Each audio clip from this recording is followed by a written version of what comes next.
Hello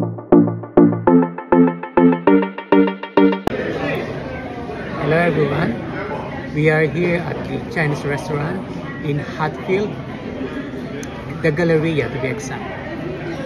Yeah.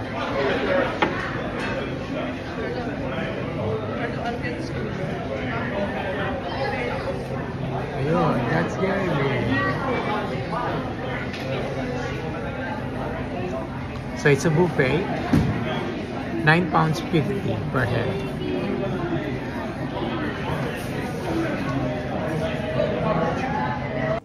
These are the food they have for the day. So it's vegetable spring rolls, chips, onion rings, sausages. Then ito yung mga sauces nila, lemon sauce, I think sweet and sour, and then curry. Then they have the soup as well. That's sweet corn soup. This is, I think it's miso soup.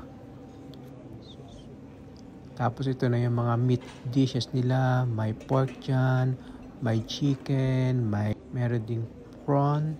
Then ito yung rice, fried rice, and noodles as well. Then dito yung ice cream nila.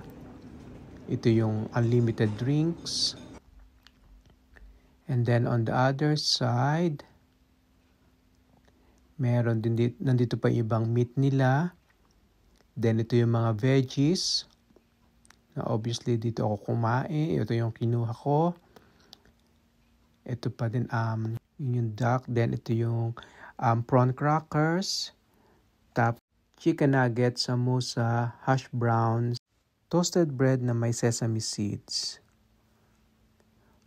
So ito yung first plate ko. Wow, hindi syempre mawala ang noodles. Then yung veg, spring rolls. This is my second plate. Another round of noodles, prawn crackers, samosa. Then ito yung entrance nila. Tahimik lang siya because it was Friday, lunchtime. Siguro busy sila over weekends and nights as well. Yan, selfie. Kasi masarap talaga ang pagkain nila. For me only. So, it depends naman talaga sa kumakain. Andito yung price list at opening hours. And ito pa yung pictures ulit ng mga kinain ko. So ito, selfie talaga. Selfie is life.